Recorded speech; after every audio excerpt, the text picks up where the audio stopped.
नमस्कार।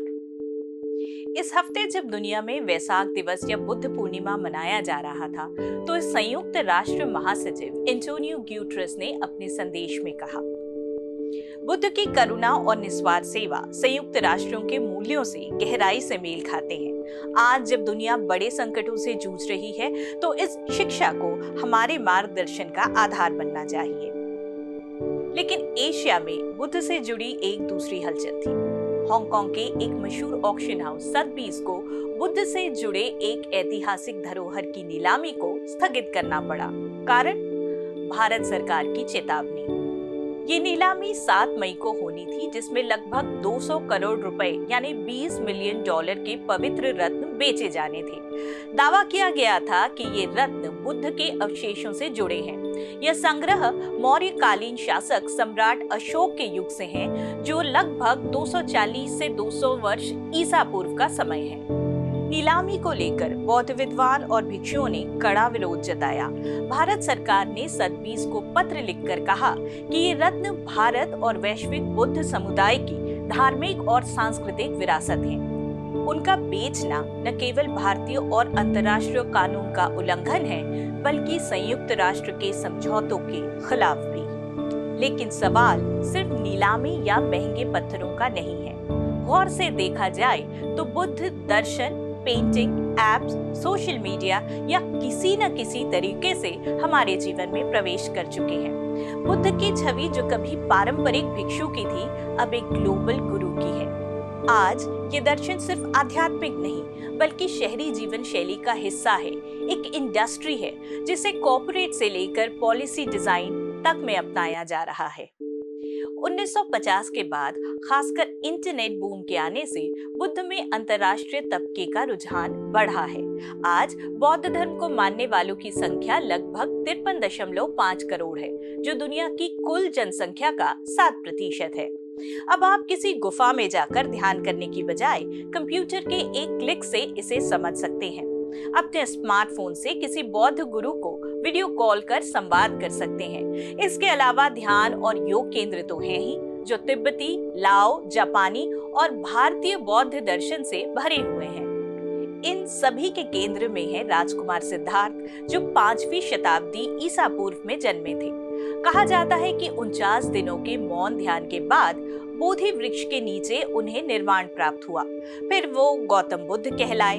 उनका संदेश सरल था, शांति, सहिष्णुता और करुणा। यूरोप और अमेरिका में एक बड़े वर्ग ने बौद्ध दर्शन को एक आध्यात्मिक टूल किट के रूप में अपनाया है। ऑक्सफोर्ड, हार्वर्ड जैसे कई विश्वविद्यालयों में बौद्ध दर्शन के कई पाठ्यक्रम चलाए जा रहे हैं। माइंडफुलनेस रिट्रीट कहे जाने वाले कई केंद्र हैं, जहां ध्यान, विपश्यना, मंत्रोच्चारण और योगासन को आप 45,000 से लेकर 1.67 लाख रुपए तक के पैकेज में ले सकते हैं।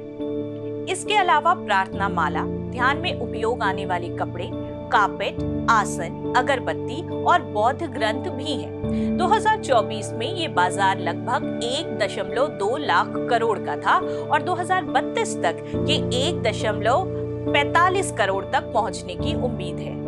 2024 में ये बाजार लगभग 1.2 लाख करोड़ का था और 2032 तक ये 1.5 लाख करोड़ तक पहुंचने की उम्मीद है। ये बढ़ती हुई बिक्री ग्लोबल वेलनेस इंडस्ट्री का हिस्सा है, जो 9% सालाना की दर से बढ़ रही है। भूटान, नेपाल और श्रीलंका में ये आर्थिक मॉडल बन चुका है। भूटान का माइंडफुलनेस सिटी प्रोजेक्ट इसी का उदाहरण है। मेडिटेशन एप्स जैसे हेडस्पेस और काम के 10 करोड़ से ज्यादा यूजर्स हैं। OTT पर ध्यान और विपश्यना से जुड़ी फिल्में व डॉक्यूमेंट्रीज देखी जा रही है। 2027 तक इस माइंडफुलनेस मार्केट के $9 बिलियन तक पहुंचने की उम्मीद है।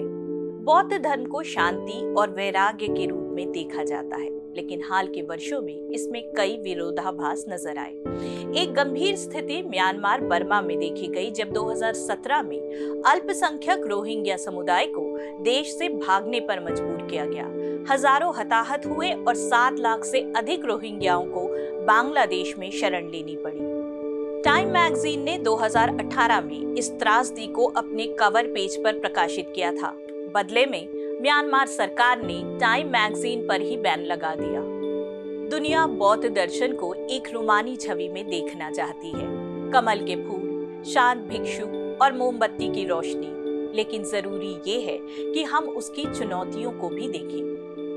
बुद्ध के अंतिम शब्द अप दीपो भव सिर्फ प्रकाश खोजने की नहीं, बल्कि स्वयं प्रकाश बनने का सार है। खुद को दिए गए उपहारों में ये शायद सबसे क्रांतिकारी उपहार हो। वर्ल्ड व्यू में आज के लिए इतना ही। अगली बार आपसे फिर मुलाकात होगी। इजाजत दीजिए, नमस्कार।